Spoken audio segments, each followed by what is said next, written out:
Good evening and welcome to this special summer edition of WOSFL Weekly. I'm your host, Jonny Baillie.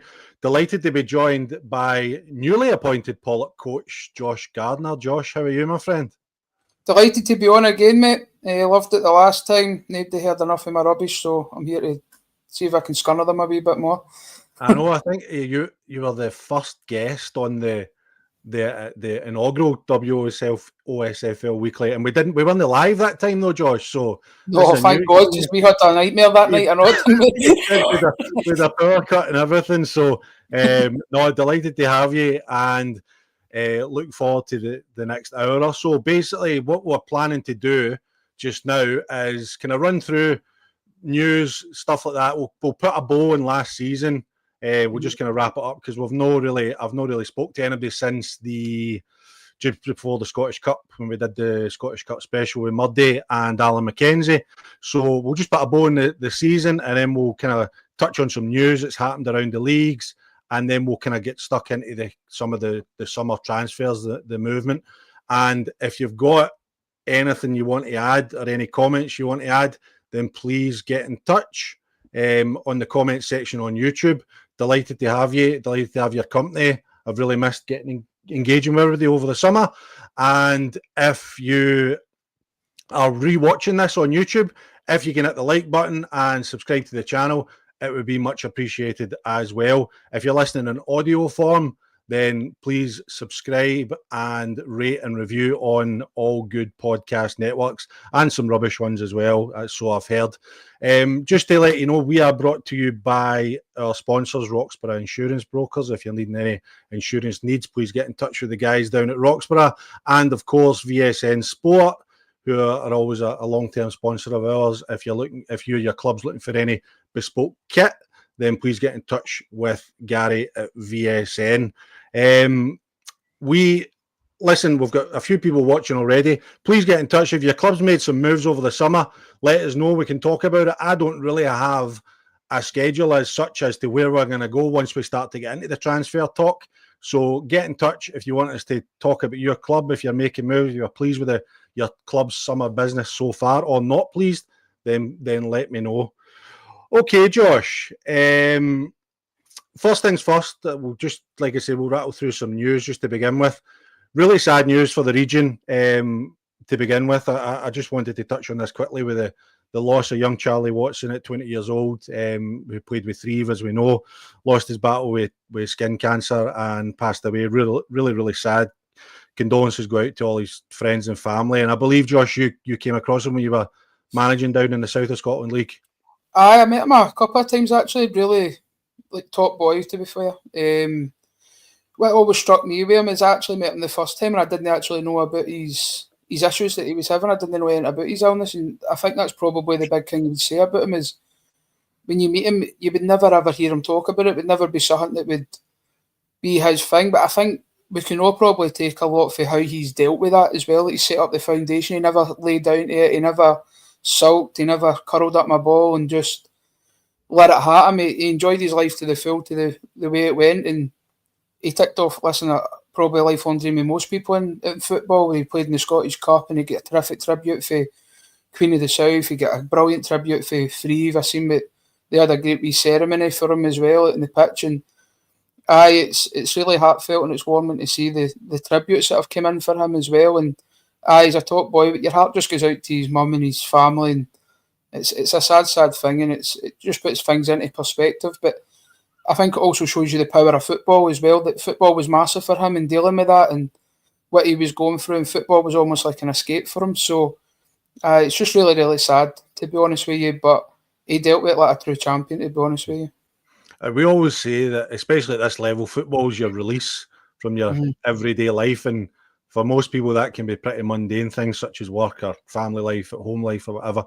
But what you said is absolutely right. When I saw Charlie play before Christmas, or before they played the Scottish Cup game, and then I think the BBC did a wee bit with him before the Scottish Cup game and his family and things like that.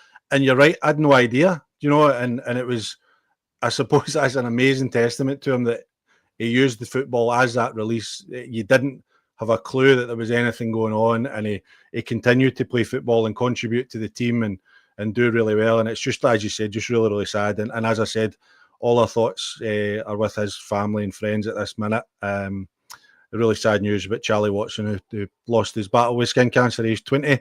And I suppose moving on to the kind of football stuff, just to put a bow in last season, Clydebank getting up, thankfully beating Musselburgh in the playoff, which and then we also had Broomhill, who decided to fold, which then means that East Kilbride YM come into the 4th division. I don't know much about East Kilbride YM, Josh. Are you more clued up than me? Don't know a great deal on them. I know their setup's incredible. I think they've been pretty set to come into the league for a while, so I think it's a huge box ticked for them. But if I'm being honest with you, it's another progressive club coming in to the setup, and it's probably some. I've actually looked at a few of their signings that they've had recently. Seem to have retained a lot of their good players for the amateur days and added a few West of Scotland boys as well. So I think they'll be a right proposition in the 4th division this year. I quite like how they're doing it. I quite like the team that they've built as well. So they're definitely ones to look out for. And their setups is incredible. It's a really good setup they've got, and they were a good amateur team. So I think they'll be really good. I think they'll be a welcome addition. And I was really pleased to see Clydebank go up as well, to be honest. Mm-hmm. I've just got a wee comment for Craig in the chat there, Craig McGee. Good to see you again. Craig is always kind of contributing to the show, saying that he gave a good presentation at the AGM, looked a good addition on paper, own pitch, social club, etc., central location. So they look as if they could be a good addition to the league. It'll be interesting to see. I don't know what the relationship's like between them and East Kilbride Thistle. If there's a wee bit of competition there, both competing, that could be a tasty one. East Kilbride v East Kilbride in the 4th division. I actually don't know, but I've seen 2 players for EK Thistle have went the other way. I think 2 of them, I think Adam Edgar and I want to say Lewis Gray have both went across to EKYM. But listen, I probably dare say it probably makes things a wee bit more difficult for EK Thistle as well, in terms of there's now 2 teams sitting in the right league, and one's obviously, I think it's been well documented about Show Park. It's not the place you're absolutely buzzing to go play your football, is it? So, but you have got EKYM, which is a terrific setup, a place probably the complete opposite. So they've got a right good selling point, and both clubs have got different selling points of how they're going to try and get their players in. But I'll be honest, I actually think the 2 teams will be really strong this year, based on the certain signings that they've made as well. So if it is a derby, it'd be one I would like to watch, to be honest. Aye, I mean, East Kilbride Thistle, they've brought in a raft of players. I'm just looking at the players that they've brought in. There's 3, 6, 9, 12, 12 players that I think now, bearing in mind this is just me doing my own research, so this could be wrong, but it looks like East Kilbride Thistle brought in 12. You're right, they've lost Adam Edgar and Ryan Anderson, who have went to YM. But Lewis Gray's another one, so they've lost 3 then. Right, so they've lost 3. So it'll be interesting to see how that pans out in the 4th division. And in terms of Clydebank, just really good to see them win that that playoff. And it's a shame about Broomhill, because I was looking forward to I know we've got a new club down the bottom, but I was looking forward to a new club coming in at the top end. But that's life, isn't it? That's just one of those things. I think for the setup, I think we needed Clydebank to go up, to be honest with you. I think we it felt needed to me anyway. It felt like we need our West team to go up here to just show that we're part of it. And obviously we had the seasons where Beeve won the league and couldn't compete in the playoffs, and then we had, was it Darvel was the one before that, wasn't it? Obviously lost to Clement. So I feel as if we needed it, and I'll be honest, there's nobody more deserving of that than Moff and the Clydebank guys. Like, they work extremely hard off the pitch, and they were well deserving of it as well. And I think they'll be a good addition to the Lowland League as well. I think they'll do really well in there. I seen the day that they got McGowan sold up again. I think they've got Syme sold up again, who was massive for them. I think I seen somebody he played every minute for them as well. So that's almost unheard of at this level, to be fair, like to have that level of consistency. So I think they'll be a right proposition, albeit it'll feel like they're back in the West the following season when all the reconstruction happens again. I know. I was going to say, so that's the last we'll talk about Clydebank for a season, unless we get unless there's some cup cup draws happen, but I think they'll do really well in the Lone League, and good luck to them. In terms of the end of season, Johnston Borough winning the Scottish Cup, beating Trinent on penalties. I don't know if you saw the game, Josh. I was on holiday, so I didn't get the chance to see it, but I managed to see the penalties, and Kyle Lafferty scored the winning penalty. You couldn't really ask for anybody better to go up and take your winning penalty, could you, given his experience? See, boss, I was at the game. I went to it. I knew you'd have been at the game. You just love it, don't you? Too busy, mate. Too busy. I know. To be honest with you, I need to get a holiday. But no, they were really, really good. There was not much happening in the game, to be honest with you. There was nothing really between the two of them for ages. But you know, a lot gets said about Lafferty, but I actually thought when Lafferty came on, he just grabbed the game by the scruff of the neck a wee bit. And I think for everything that guy's achieved in his career and what he's done, I thought the enthusiasm he showed for the actual game on the day was incredible. And when he got on the pitch, you could just tell he was desperate to get that one. Just at wee things, he was barking at people, telling them where to be, and he was just give me the ball. And he plays a big part. His wee layoff around the corner, which he gets fouled for in the build-up to the first goal. A wee bit of quality of that, but wee things like that in the game are like maybe going out for throw-ins and stuff like that, whereas he had that wee bit of quality where it was around the corner pass, it was spot on, they got the cross in at the back post. No, they got the cut back, and then it was a shot, and then Divers tapped it in, and then when it goes to penalties, and I think Scott Gray gets sent off, who I actually thought was quite good for Trinent on the day. He gets sent off, probably a daft second booting, to be honest, and you felt for then that was going to be a Johnston Borough win, and I actually didn't realise at the time we were going straight to penalties as well, so I thought it was going into extra time.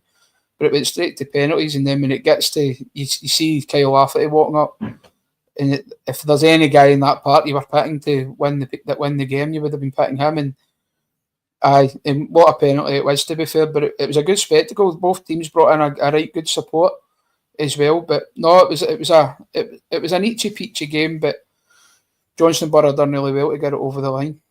Good. That's what I heard as well. So congratulations to Johnston Borough winning the Scottish Cup. So looking ahead to next season now, like I said, we'll just kind of recap bits and bobs. We'll probably not have time to. We'll start off with the Premier League, the kind of comings and goings in the Premier League.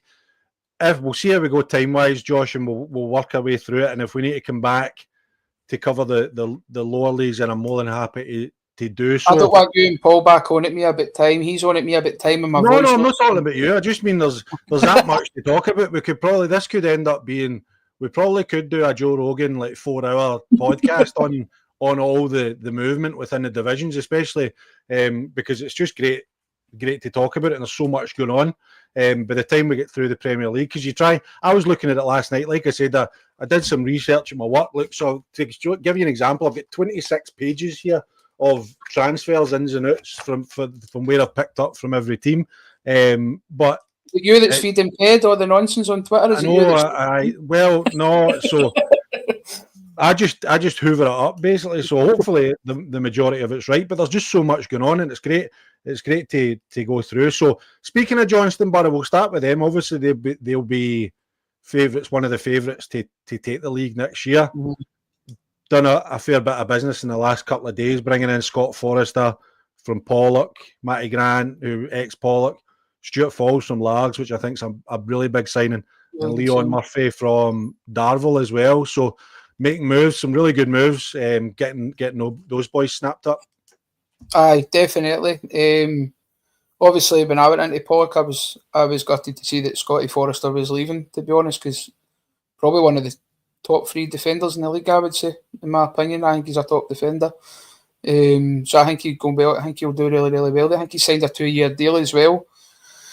Then obviously, I've not seen too much of Leon, but for what I have seen him, he's a good player. And I know Matty Grant as well, and he's a right good player as well. And I know Matty was looking to get a bit closer to home because he was at Stranraer last year. I think he's been there for the last 2 or 3 years, maybe.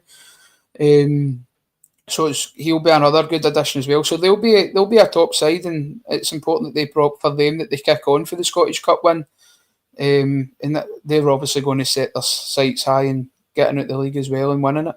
Mm-hmm. Aye, on the way out, I think from what I can tell, Fraser Mullins retired, Conor McGlinchey going back to Darvel. Interestingly, the McCann brothers are not staying, I think, Gary and Stuart. So we've got them tied in a locker room. We've got them tied in a locker room at Pollock. I don't blame you. I think they'll have plenty of plenty of interest. There'll be plenty of interest in those two, definitely. Definitely. In the summer, Liam Collow's saying that he thinks Ped Innes is my burner account. Trust me, you don't know my burner account. It's far dodgier than that. Let me tell you. But they'll be looking strong for the league. Stuart Falls, I think, is a great signing. We'd heard rumours that he was going to Auchinleck, but for Johnston Borough to get in and sign, whether that was the case or not, whether he was going to Auchinleck or not, but for Johnston Borough to get that signature, get his name on paper and get him signed, I think that's a really good bit of business for them. It's a talented midfield as well at Johnston Borough, so he'll obviously have his work cut out and try to obviously get in the team, make sure he stays in the team. So it'll be a right test, and I think they've got quite a big squad, Johnston Borough. So I think the competition for spaces is going to be the big thing for them to push them forward. Mm-hmm. And listen, I like Murday and Greg and stuff like that. So I hope they do well. Just don't hope they do well against Pollock, but I hope they do well in general. Mm-hmm. Craig McGee's just corrected me there, saying that Stuart Falls was never going to Auchinleck. So I stand corrected. I'm more than happy to be corrected. I've also heard a rumour. This hasn't been confirmed anywhere. That Johnston Borough will be bringing in Ian McShane as well. I heard that as well. I heard that. So again, just a rumour. But if he comes in, then what a top player he is as well. Do you know what I mean? Mm-hmm. So maybe they'll just play a diamond and everybody will just be a team of centre mid. So it sounds brilliant. Maybe they'll stop scoring goals. Eh? Maybe they'll stop scoring goals and just pass it a bit. I know, just keep the ball off you for 90 minutes. But it's great. I mean, as a manager, you want good players in your team. Of course you do. Managing that and getting players into the team and is the hardest part, as you know, being a manager, and also making sure that you bring the right people in, so that if you've got a big squad, not everybody's going to play every week, but you need the right people, so that if they do get dropped for 1 week or they're left at the team, they don't get the hump, and then before you know it, you've got a problem.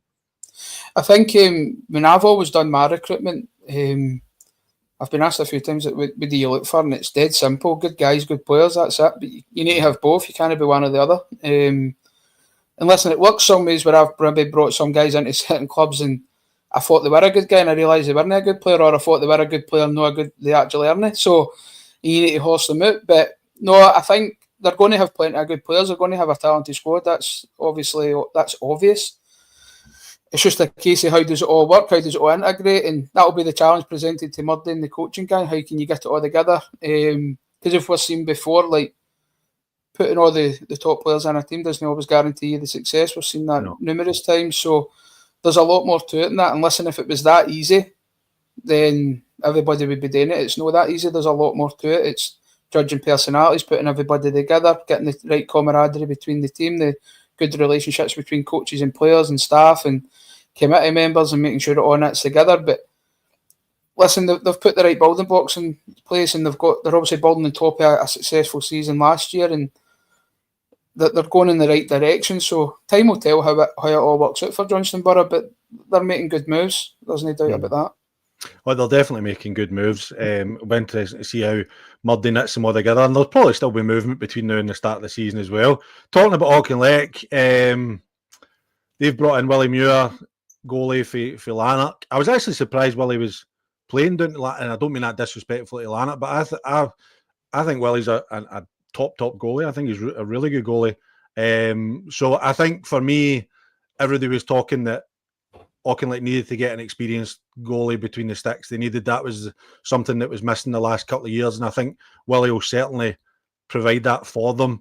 And also bringing in Robbie Scullion from Bede as well. So I kind of thought at the end of the season, I thought Auchinleck would maybe make a couple of moves. I didn't think they would bring in lots and lots of players. So just an experienced goalie and a very good player from Bede.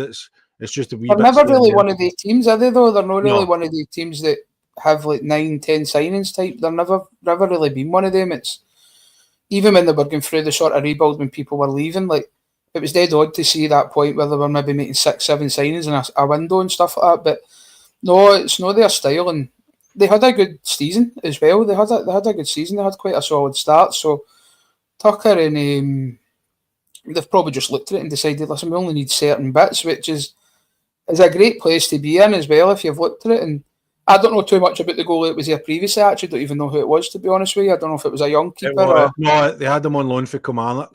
Right, so okay. He's went back to Kilmarnock. Corey Armour. Right, okay. So, again, like, with young goalkeepers, you've just got to be patient. You've maybe...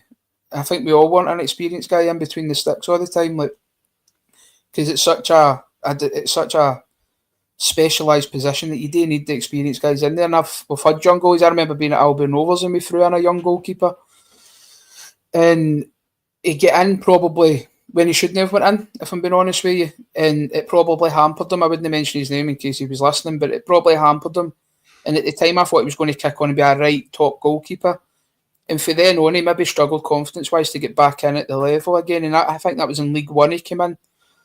And it was a shame for him, to be honest, because you just felt he was a good goalkeeper. It just wasn't at the right time. And so it can be a hard position to recover for as well if you get in and you're not doing well. So having Willie back in between the sticks of them will be really, really solid for them as well.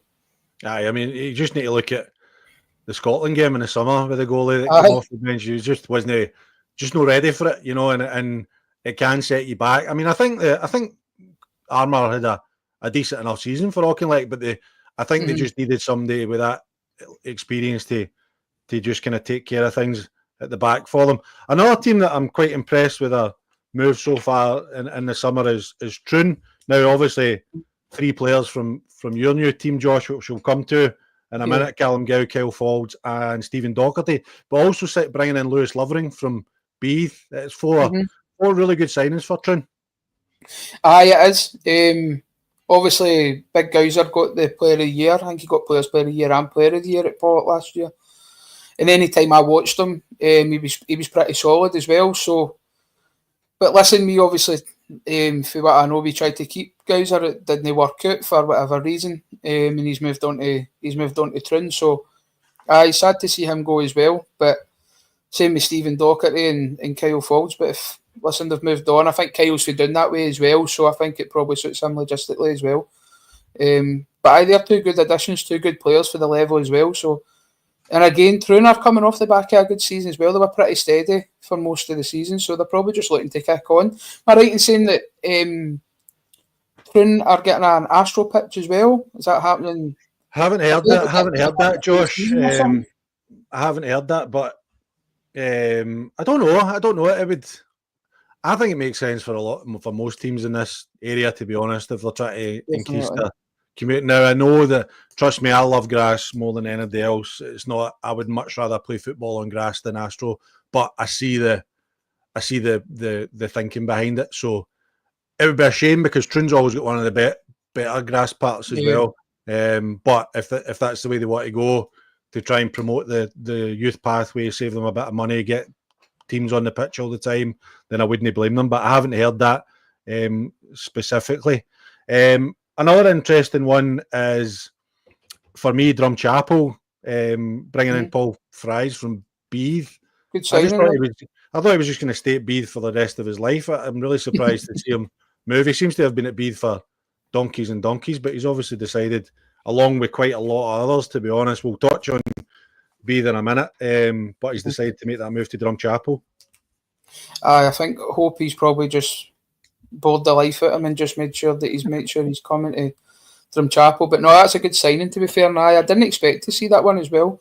He also got Big Ryan Thompson as well. Yep. At Drumchapel, so that's a good signing as well. So I don't know if maybe there seems to be quite a few leaving Beath, so I don't know if he's maybe just decided he wants a change or whatever. I don't even know. I don't know much about him. I don't know where he's from or anything. I don't know if it's closer to home for him or further away. I don't know, but it's a good set-up up at Drumchapel and they treat you well. So I think that'll be a good move for him as well. Gives him a bit of freshness as well. There's a lot to be said for that. I know you see a lot of guys at clubs or at the one club all the time, but probably know yourself. Just getting a wee bit of freshness, going into a different changing room, different environment.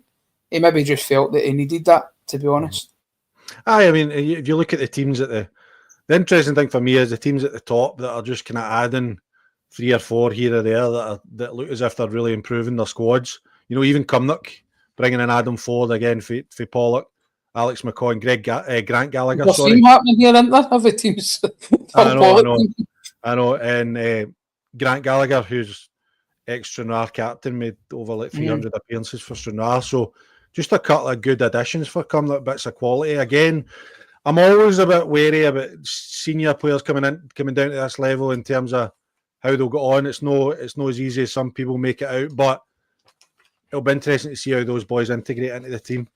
What do you think it is, though, when the senior guys come down? Because I think you said this before when I was on the radio. Aye, so I think it's just there can be a wee bit, from my experience being in both, there can be a wee bit of, you think it's going to be easier than it is because it's quote unquote a kind of lesser level. So there can be do you think that still happens, or do you still think they look at it? I don't think as much nowadays because the quality and the standard in the west of Scotland has risen immeasurably compared to where it was when I was around. Also, as well, there is still a wee bit of that kind of old schoolness about the west of Scotland sometimes, which can sometimes take people by surprise. And also, as well, like you've got an amazing mix in the west of Scotland, especially with local teams. So you might have boys that have never been coached, never played, done that, but they've been at clubs for ages and things like that, and they're just there and they just do things off the cuff and they're just instinctive. Whereas I think if you go to a League Two team in Scotland, I would say the majority of those boys will have been at a higher level, like they'll have been at a pro youth team, they'll have been coached. Even the 19, 20-year-olds, they'll all have came from higher level teams, pro youth teams, you know, and you might not always get that within the west of Scotland. So it's about trying to integrate that mix of boys that have been really well coached and have got that experience, and also you might have some boys that have never had that experience that have just kind of worked their way up and been around, you know. So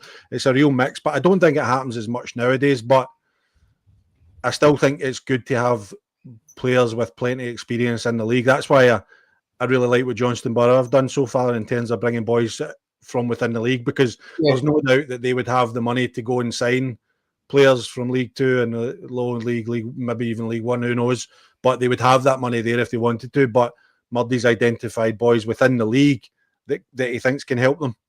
And I think that's a good strategy to have, to be honest with you, and I agree with you to a certain extent. Sometimes it's just maybe for the players coming down, it's maybe that unorthodoxness that they're maybe going to encounter into it. It's if that's even a word, but it is a word now. So it is now.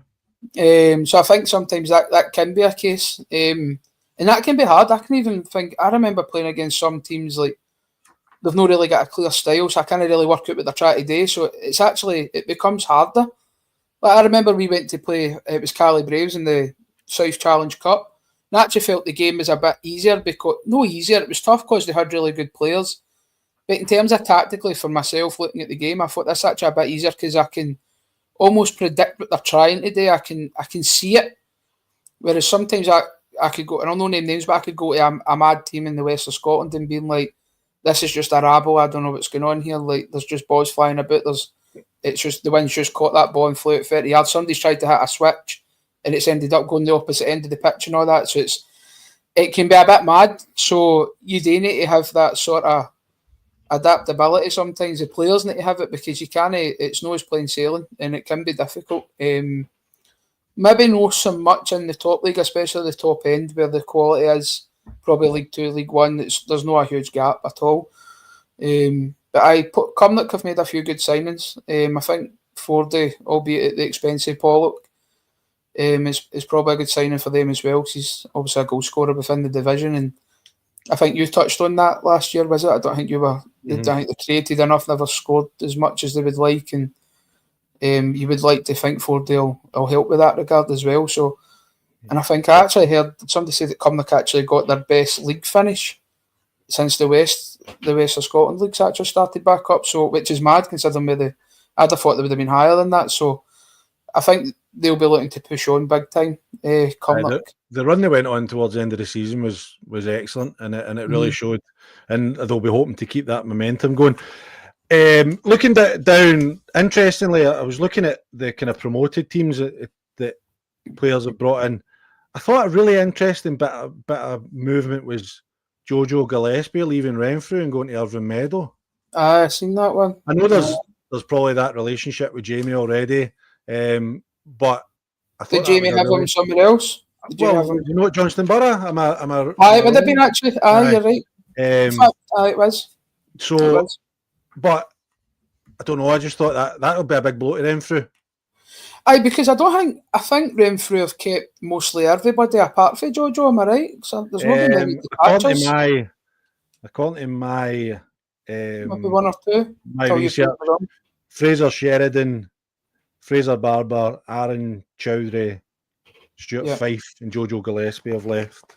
But probably, so your players that probably played week in, week out would probably be maybe one or two. So, but again, I think Renfrew and Jimmy probably done really well last year as well, and they'd have probably had an idea that he was on his way out. So they've probably got replacements lined up for that as well. Plus, they've still got Scotty Morton there, who's in his last, I think he's in his testimonial year at Renfrew, so that'll be a big one for him. And but I like Jamie's building a good team for the first as well to have a right good go at it as well, to come back up and getting a proven goal scorer at that level who's done it is massive for them as well. So, but I would have thought he would have maybe wanted a crack in at the Premier League with Renfrew, but if he's got that relationship with Jamie, if Jamie's obviously managed to convince him to come down to Meda and go for it, then fair play to him. Craig's just saying that Kieran Healy will be a good addition to Renfrew. He will be if he can stay fit. He's a very good player. Yeah. And if they can keep him fit, he'll bring that Premier League experience that will help that young squad in the Premier League, definitely. Coinning brought in Ryan Wallace from guess where? Pollock, would have been it's a bingo card, isn't it? I know. Ollie Smith, Kyle Crystal, Ewan McLeavy from Troon, Murray McIntosh and Ollie Smith from Benburb. So doing a bit of business as well, co-winning to strengthen getting into the Premier League. Murray McIntosh is a really good signing for that level. Murray actually used to play with one of my best mates at Forfa, and he won the league with him at Breaking as well. So top player. So he'll be a right good engine on him. Murray as well doesn't stop running, so he's a good player. But I think it suits Muzz as well because he's doing that way. So it suits him. So Kev's made a few good signings there, and obviously if you take into account he might know a known straight away as well. So he'd have probably had two different lists on the go in terms of if he was staying in the first or moving to the Prem. So they'll be a good addition as well. And as I think we've said plenty of times, they're a Premier League club co-winning, so they've built a good squad there as well. And it'll be a tough game going down there. Aye. And now, before we come on to your new team, Josh, I just want to touch on St Cadoc's. Lots of outgoings, but not many incomings. Are you concerned about how their season could potentially pan out? Although, as we'll talk about, no relegation, so sorry? Is it Gaz Muir that's taking them as now into Gary Muir? Yeah. I think we all knew that was going to happen. That they were all going to sort of move on. I think they've got a few talented 20s players as well that they sort of are playing towards the end of the season.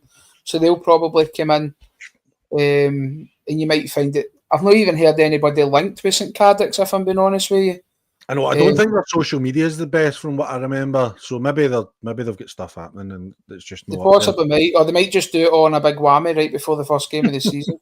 They want any pictures? Remember Lee Clark at Kilmarnock had a picture with about 25 players. Maybe they'll just do that. So Beeve as well, losing a few players to Stranraer. A couple went to Stranraer. Obviously, Stranraer's like a West of Scotland select, isn't it? I know. Well, obviously the manager was at Coinning, wasn't he? So he knows the quality in the league. So he's obviously identified a few. Right, Josh Pollock. Yep. How you enjoy? Have you done any sessions yet? You been in? Oh, we're meeting on Tuesday night. Obviously, it's a brand new group of players, more or less. I think we've only kept 3 or 4 for last year. So, brand new group of players. So, we're all in on Tuesday night. And just a wee meet and greet, make sure we get acquainted with each other. The gaffers organised that. And then on Saturday, we're into training. So, there'll be a fair bit then. So, we've got a good few sessions in to get us up to speed. And then I think we'll be into the St Roch's tournament, which goes over 2 days, the sort of 12th and the 13th of July. I think Bonestrom Chapel, St Roch's and us are in that. So looking forward to that.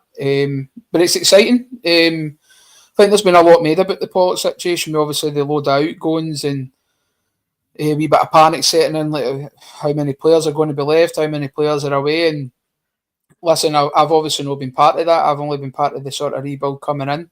But I don't think it's anything to be down about. I don't think it's anything to moan about or worry about. I actually think it's an exciting time for Pollock. Like, they're obviously in a rebuild. They're changing their sort of strategy, how they've normally went for players. And I think it's exciting times. I think it's something to embrace what we're doing. And the boys that we've got coming in, they're hungry, they're eager. They all want to be at Pollock, they all want to do well. So I am really looking forward to it, to be honest with you. The boys seem magnificent, really good group of players. A wee mix between experience, some players like maybe around about the 23, 24 mark, some around about the 21, 19 to 21 mark as well. And then you've got your sort of a couple of the older heads in there to help them. So it's quite an exciting squad. I'm looking forward to see how it all sort of works out over the next few weeks and how we start to look on the pitch. But it's exciting times, and hopefully we can get off to a good start as well. Mm-hmm. I know, I'm sure. I look forward to seeing how it goes. I've got a wee question for Craig right at the very start of the show, which I wanted to keep until we spoke about the likes of Pollocks and Caddocks, teams like that. Just asking about the no relegations taking place this season. Some teams holding back spending, looking to balance the books. I think there's two ways of thinking, in my opinion. I don't know if you agree, Josh, but I think some teams will do that, where they won't spend. But I don't personally, and I'm not going to ask you to nail your colours to the mast here, but I don't think that's what Pollock's doing. What I think, from the outside looking in, where you're signing your players, i.e. from levels below, apart from obviously Jordan, Leyden and Ryan McCree from Largs, signing players from lower level, knowing that there's no relegation this year, gives you a full year to bed them into Pollock and how you want to play, and then hopefully by this time next year you've got a team that's got a full year's Premier League experience if they're good enough to step up, and then you can go on from there. So I actually quite like what Pollock's doing, knowing that there's no relegation there, to try and build something. Listen, let's be honest, it's been well documented even before I came in, the financial struggle that they've had. So I think whether there was no relegation or there was relegation, we were always going to be sort of tight on the budget anyway. I think that the gaffer's done really well to stretch it to get the level of squad that we've got as well. So I know, but at least you can do that without that hanging over you. Do you know what I mean? Because definitely makes it easier. It does make it easier in a way. If there was still relegation, for instance, right, and I'm not saying these boys would get Pollock relegated, right, but you're not. I don't think you're taking the risk of bringing in 3 boys from Rossvale, no offence, St Anthony's. Do you know what I mean? That kind of thing, because the risk is maybe too high unless you're really needing to. But you can get away with it this year because you can bring them in, and if you think they've got something, which they obviously have, they think they've got something there, then you can bring them in. They've got a free hit for a year, and you can build. And the difference that can make to a player, especially a young player, that team could stick together for the next 2 or 3 years and end up being a real contender. Listen, I would love to sit here and say that's what we've actually spoke about. It actually isn't. We've not even mentioned that there's no relegation. That's not the way we've went. No, I'm just making it up. Then. We just know we had to get. But I get what you're saying. Like, listen, I'm not going to lie to you. It has crossed my mind that, of course, that makes it a bit easier. But I think if we go in with that attitude, let's call a spade a spade. Everybody's going to have us going down or finishing in the bottom half. Let's be honest, right? That's what's going to happen. And we're fine with that because we know that we're not signing recognised names for the level. We know that we're not signing players that maybe Pollock have signed in the past. But that's absolutely fine. That doesn't mean that's the wrong thing to do. It just means it's a different way of doing it. But what we have done is it's not just myself, the gaffer, Chris and the coaching team that are identifying these players. We've got guys like Jim Mason who does a lot of our scouting as well, and he's identified a lot of players that he thinks he could bring up. He thinks that they'll be good enough for the level. So we've not just took a stab in the dark with these guys. It's guys that we think can make the step up. And listen, like Irvis signing, like even if you were signing somebody for money within the league, they don't always work out. And these guys might not work out as well. But the fact of the matter is, it's up to us to get them to acclimatise to the level as quickly as possible and coach them as best as we can, which we will do. They'll get plenty of support in that way. But I'm actually really excited about it because it what's the sort of strategic way we're doing it. And some of the players that we've got in and some of the conversations we've had with them have been really, really refreshing, to be honest with you. So like I said, Josh, I like it. I like what you're doing. I think it's a good strategy for the season. I really do. Talk to me about your three boys for WOSFL. What are the Pollock fans? If there's any Pollock fans watching, what are they getting out of those three boys for WOSFL? Well, I think obviously with Kev Doherty for a start, Kev was going to end up in the Premier League anyway, to be honest with you. And probably being honest, Kev had loads of offers throughout the season.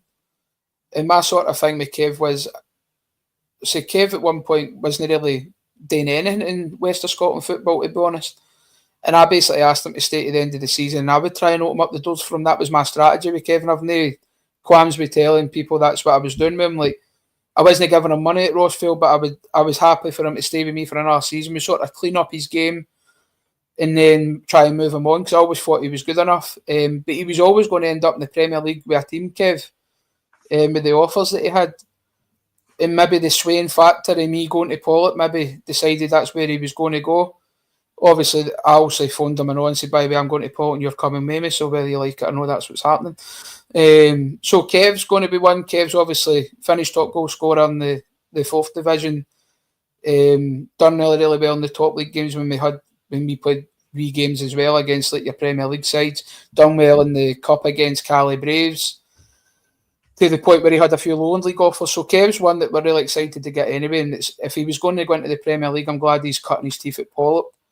Mark O'Rourke, again, that's maybe one that I identified that I just think he can do the level. I think he can play it. I think he's tall, athletic, strong, really fit. And what I like about Mark is he's one of the players. Now how you speak to players now if they're centre mid and they go, I'm a 6, I'm a 10, I'm a this. Mark's just, and he'll tell you he's just a box to box. He says, I'll do a bit there and I'll do a bit there. And he's brilliant at it. So I don't think he'll have any problems adjusting to the Premier League. And he's got good football intelligence as well. And then you've got Mark Russell, who's maybe a bit different to the two. Mark's obviously at the end of he's towards like he's 27, 28 mark. Like he's been at Dundee United, he's been at Albion Rovers, he's been around the level. He's maybe just lost his way in between. I've managed to get him to come to WOSFL. I think I just bored him to death. I had him in Acosta for about 2 hours, just making sure that he stayed. He got the love for it again, and I'm really pleased to see Mark probably back at the level he should be at. And I think Paul's probably stated it as well throughout the season that he's a right good player, Mark, a right good player. Good hold-up play, can play in the whole stretch of defence. He's got an eye for a goal, really good in the air. I think he'll be a top asset in the Premier League as well. He was obviously my captain last year as well. So in terms of, as I said before, like my recruitment strategy is dead simple. Good guys, good players, and they're all good players, good guys who I've gotten to know. And I'm really pleased that I continue to work with them as well. But I think but there's loads there. There's like wee Jack Walsh coming up. We've got Kieran McNair. We've got Cammy Henry. We've got a few that we've announced tonight. Jack Stirling. Loads of good players that can come up. We've got Jordan Scott, and you've got pairing that with Ryan McCreef as well. Like, it's an exciting side. And plus you've got guys for last year like Andrew Gaffney. You've got Sean O'Donnell, Josh Tran. It's an exciting team. So it's up to us to get the best of it, to be honest with you. I think so, and like I said, I like the way you're going about it. And personally, me speaking, I'm always banging the drum that there's quality and there's diamonds in the lower leagues if you go and look for them. If you spend some time out watching the kind of lower levels of the West of Scotland, there's definitely players there that can take that step up. And maybe there's a wee bit of reluctance with some of the managers to go and actually take that risk. So, but where were some of the players that are in the league just now?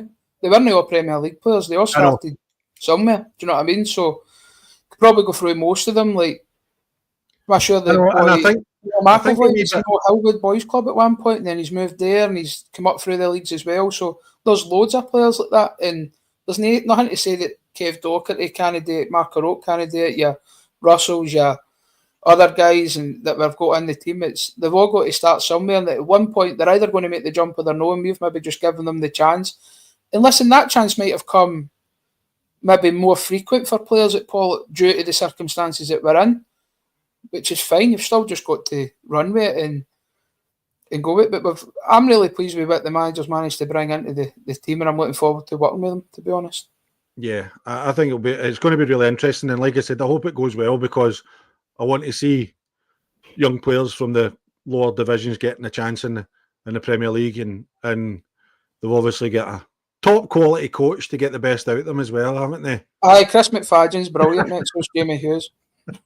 No, I hope it goes well for you, mate. I really do. Just finishing up the Premier League, Glenafton, just a couple of signings. Lee Duncanson from Pollock, aye, it would be. Callum Wilson for Rob Roy, and they've also signed David Craig on loan for United, which I think is a good bit of business as well. Craig Pettigrew's obviously left after being there for donkeys. Ryan Walker, I think he's went to Kilburnie, if I'm right. Lyle Holden. So just a couple of wee moves here and there for Glenafton. Nothing really like no bright lights, if you know what I mean, but just doing a wee bit of business here and there. I think Paul went in there and done really well as well. So he's obviously had a good chance to sort of scope what he's got in the team, and he's maybe realised that he doesn't need as much as he actually thought he did at the start, and now he's just drip feeding a few in. But I watched Lee Duncanson for Pollock a few times last year, and he's a right good player. By all accounts, a good boy as well. So he should be a good addition for them. He's obviously experienced in the league, so they should be. It's going to be a right tough league. There's not going to be many easy games in that league, that's for sure. Mm-hmm. And one of the teams that will be hoping to pick up on last year's performances is obviously Hurlford as well. We brought in Dean Hawkshaw from Stranraer, which I think is a really good bit of business, and Matthew McLean from I think he was up north. I was talking to my mate. He said I think he was at uni up north. But did he play with Pollock as well at one point? I think he did. Probably, mate. I probably did. Pollock had the spells and came through. I don't know. I actually don't know, but I'm just guessing every player that has played with Pollock at one. But it's good. Should be a good signing for them as well. And like I said, they'll be hoping to improve on last season as well. Looking at shots, they've had kind of 4 or 5 out. 5 or 6 out, 5 or 6 in. A couple of boys in from Artley, Sam Greenwood, Dylan McGuigan. Couple of goalies. So again, it's just a bit, I suppose, with shots, it's just a bit consolidating. Did so well to stay on the league last year. Just consolidate and see how high they can finish this year. They're probably at the other end of where Paul would like to be as well, probably next year, where they've maybe that squad's now had an experience in the Premier League. They know what it's all about, and they've just maybe added a few in. I've seen, like, obviously they've had a few going out. I think Danny Burns and Barry Ellie went to Darvel. So they've lost A2, and then they've obviously been replaced with like Sam Greenwood, and I think Darren Bowie went there as well, if I remember right and seen that. So I think they'll be a steady team as well. And they did. John and the guys have done a terrific job last year in keeping shots up, probably against all odds at one point as well. So fair play to them, and it's going to be. I think Sam Greenwood will be a good signing for them as well. It'll be interesting to see what happens with obviously the teams coming up, the licensed teams that are coming up, how they'll approach the season.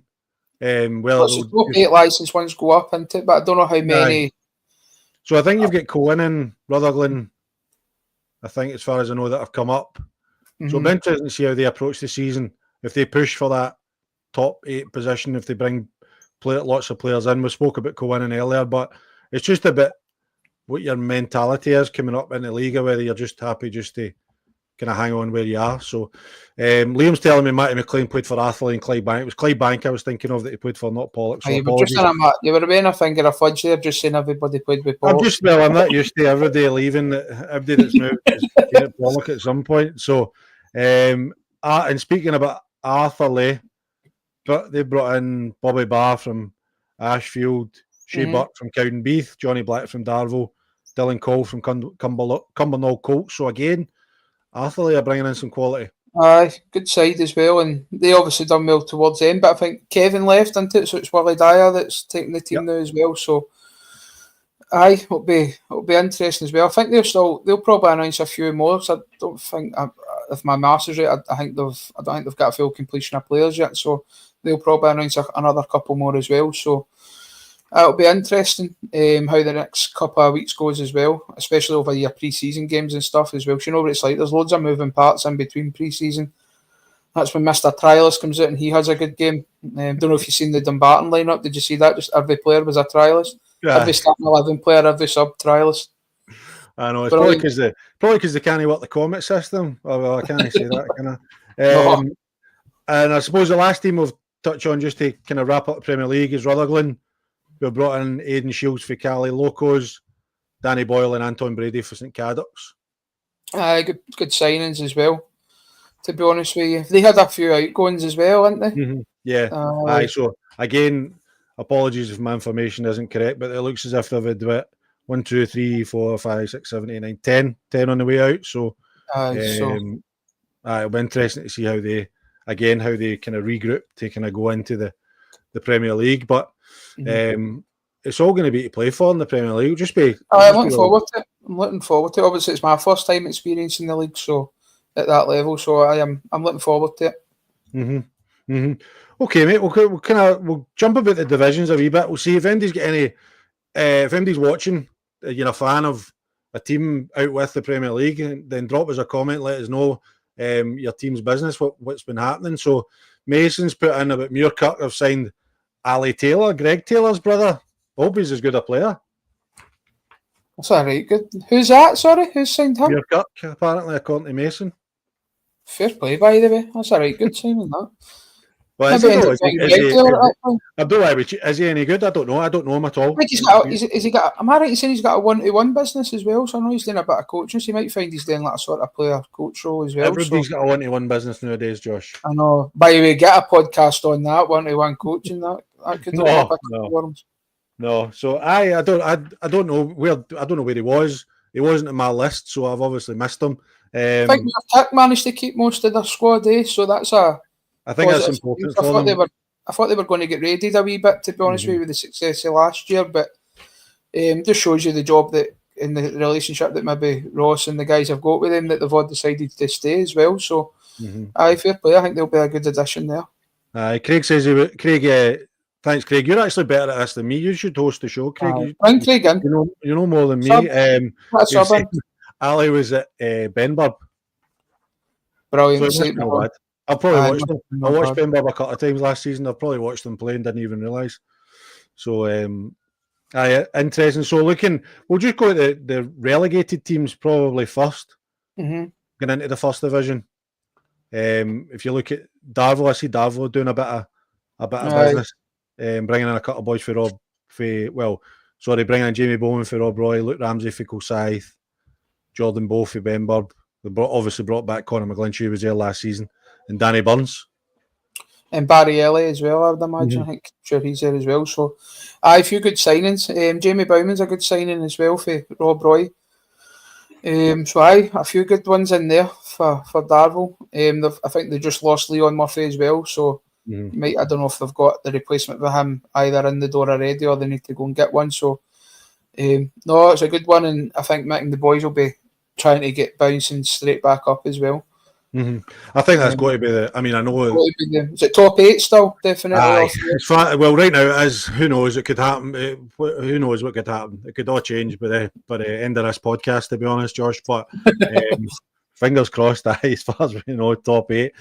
Looking at the other relegated teams, Benburb, not as many incomings. They did bring in Declan Black from. It would have been Pollock. But they've lost quite a few going out at the end of contract and stuff like that. So, but by the way, there's another one that's came for the lower leagues. Declan Black came to Pollock for Greenock. So he's come up for Greenock to Pollock now. He's obviously went back down again. I think a good player as well. So a good signing for the boys as well. I think Darvel. I think not too sure about Benburb, but I think Darvel have signed well in terms of their plans to go back up. Gart Cairn don't seem to have done much yet. They've had a few go out, but not much coming in. Just Dak, I think, that's been announced, to be honest. I'd expect McStay that to start doing their work pretty soon. They'll have aspirations to go up, because they'll probably feel aggrieved with the point deduction they got last year as well. Probably felt as if they shouldn't have been there, but don't think it's a bad thing for Gart Cairn. Go down, have a reset, new coaching staff, new players, and then see how it goes for them in the first division. A team I'll be interested to see how they do this season. As we touched on them a wee bit earlier, as Irvine Meadow, because I think they'll be planning to be up the top end of the table rather than down the bottom where they were for the majority of last season. They've obviously brought in Jojo Gillespie, like we spoke about. Signed Liam Caddis as well, which I think obviously his brothers there. Kyle Craig as well, who got a lot of 30+ goals at Forward. Yeah, Ben Wright from Broomhill, Aaron Miller for Ardrossan. So Jamie's getting his business done early to try and strengthen that squad, and no doubt challenge for the honours at the top end of the table. I signed really well, Jamie. I expect them to do much better than where they were. I felt Jamie made a difference when he came in during the season last year, and I think he'll just kick on for that again. I think he said it before, and it was just all about making sure they stayed in the league and kicking on and making sure they were in a good place, and they are, and they've signed well. The signing of Kyle McCaig's a good one as well, to be honest with you. He's a player I know, so he's done well. He's got goals in him. He's a really quick striker, can finish. So I'd imagine him, Jojo Gillespie, will do pretty well for them. Yep. Another team I think will do pretty well in the first division has done a good bit of business is Whitlets as well, who have brought in Lewis Kennedy from Irvine Meadow, but they brought in Alex Bell, who was at Maybole last year. They've signed Ali Love as well from Darvel, so that'll bring that bit of experience. So Ali's brother's in there as well, so he's maybe called brother heartstrings, maybe. So, good signing. So listen, it'll be some playoff push, that, won't it? Top 8 going up, that'll be the biggest playoff. No, definitely. And I see they one of their players, Jordan Baird, he's went to Irvine Meadow. He left. I think he just got announced in the last I've seen that day or so that he's signed. So they're just swapping players about, so that's good, isn't it? I know. By the way, what do you think of this new trend that clubs are using AI to put their pictures of their players up? Some of them look horrendous. I mean, I have to be honest, some of the Whitlets ones are hilarious because I know most of the boys, and I don't know the boy called Alec Bell who played with Maybole, played with Hurlford, Kilburney. It didn't even look. I had to double check it was the same person. You know what I mean? To use this AI. Did you see what Greenock are doing as well? Greenock are doing like the Superman costumes or something as well. Listen, I think it's brilliant. I love that kind of stuff. Get more.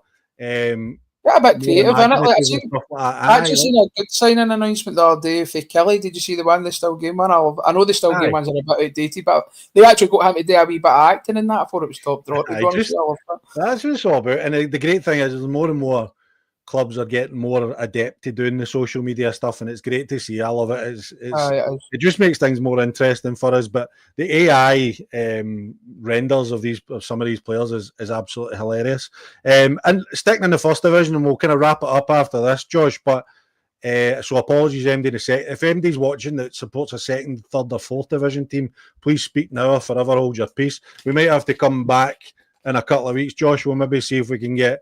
I'll see if I can get one of the gaffers for one of those leagues on to talk about the movement in the lower league. So apologies, but I don't want to keep us here for 3-4 hours. Lanark. It'll be interesting how that works out.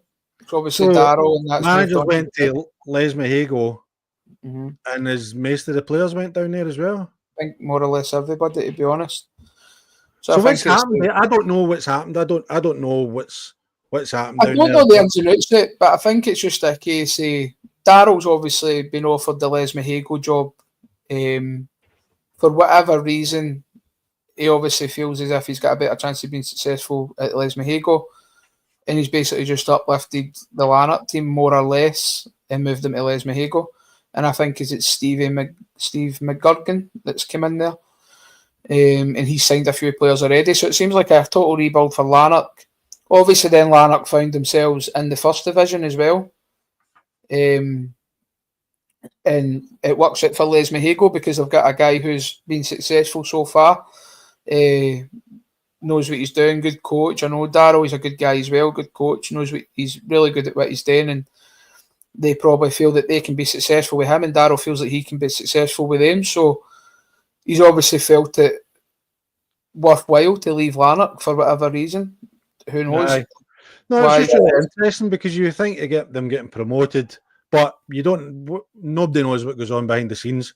If he's getting the right information from Les Mahago compared to Lanark, then absolutely, if he's well within his rights. But it leaves Les Mahigo, who didn't have the best of season last year, but it leaves them in a really strong position. Definitely.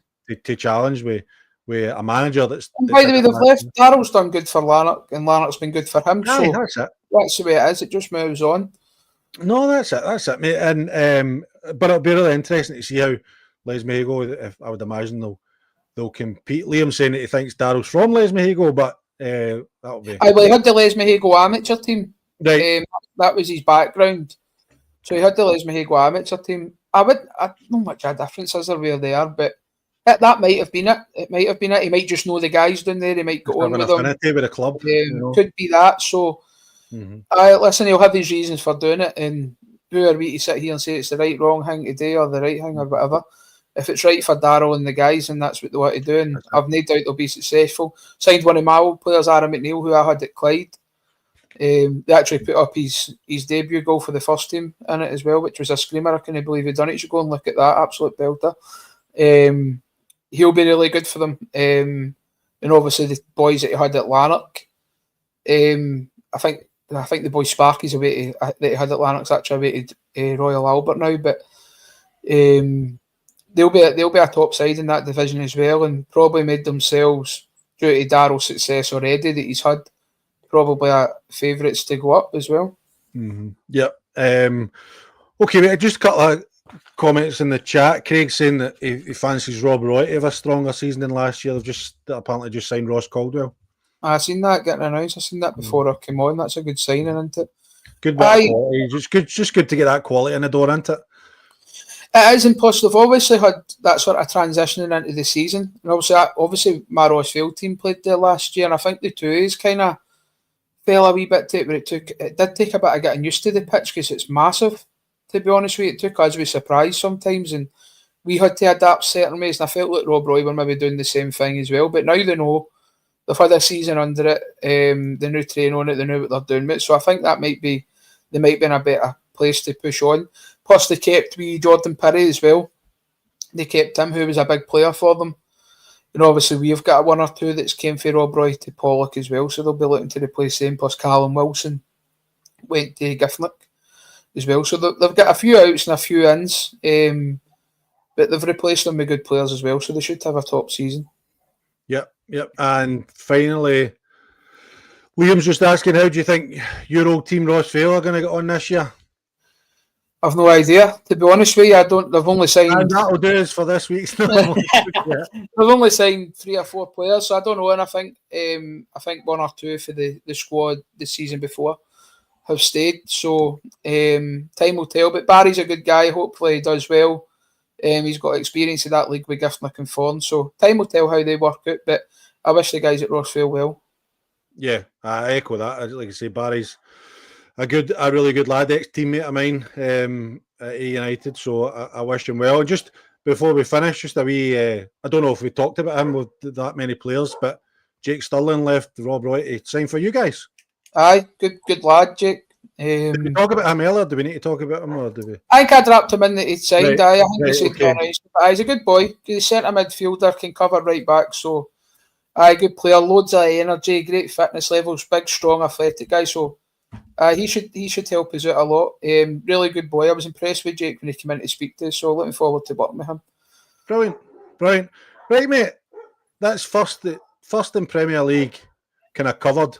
Like I said, apologies, we've not managed to cover the full thing, but we're now just over the hour mark. I don't want it to run on too long, but I will try and cover the 2nd, 3rd and 4th divisions at a later date if I possibly can. But Josh, listen, thanks very much, mate. I've really enjoyed that. It was good to get a wee quick overview of the summer so far. So thanks for joining us, mate. No, I've enjoyed it, mate. I like doing this as well. I could go for another couple of hours if you want to just rattle through the rest of them. Well, I would be more than happy to, but I don't know if PG would be happy with me uploading a 4-hour podcast, to be fair. No, let's not upset him, eh? I know. And listen, just a wee word on Paul, just you might have saw on social media that he ran the ultra marathon, going to every West of Scotland ground in Glasgow on Saturday, which was absolutely roasting as well as he said. But unbelievable achievement, brilliant for him. Was Des doing it as well? Or was Des following I think Des done it on the bike. I don't think Des can run it due to his dodgy knees. So Right. I think he's probably lying, PG's probably lying comatose somewhere in absolute agony, but raising loads of money for a great cause. If you go onto the Pyramid Promotions channel, the Just Giving link will be on the page as well. So if you can donate, it's a great cause. But off his head, Josh. Off his head. He is. He's crazy. He's not right in the head. And he I done think it was about 4 hours or something running. I was like, I tell you, I'm absolutely knackered after driving for 4 hours, never mind running. And we all know what he's like in that radio, and also imagine the amount of Jaffa cakes and biscuits he done on after that. He's quite right, man. He deserves them. Well done, PG. He's done brilliant. Well done, PG. I know. So, listen, thanks very much to everybody. We've had really good viewer numbers tonight. Everybody, the people that's interacted with the show has been fantastic. Your questions, comments, always really welcome. Thanks very much. Can't thank you enough. If you're rewatching this on YouTube, if you can hit the like button and subscribe to the channel, it'll make a big difference to us. You can also support the channel by becoming a member if you wish. Doesn't cost a lot of money, but it goes a long way to helping us produce some really good content and keep the content rolling over the summer. I'm going to look at seeing how I can come back and cover the lower levels as we go through it. But really appreciate your time, and I will see you when I see you. I think I'll come back in a couple of weeks, I think. Josh, I don't know, you up for it? 2 weeks' time? Do you know me, mate? I've nothing else to do. Right, okay, there you go. So Josh and I will be back 7 o'clock, 2 weeks today, which is, what date is 2 weeks today? The 6th of July. So start announcing your signings in. I know, so if you're in the 2nd, 3rd or 4th division, get your signings on social media, and Josh and I will come and talk about it 2 weeks today. Okay? Right, perfect. Brilliant. Thanks very much, guys. Really enjoyed it. Thanks for your company, and all the best. Cheers.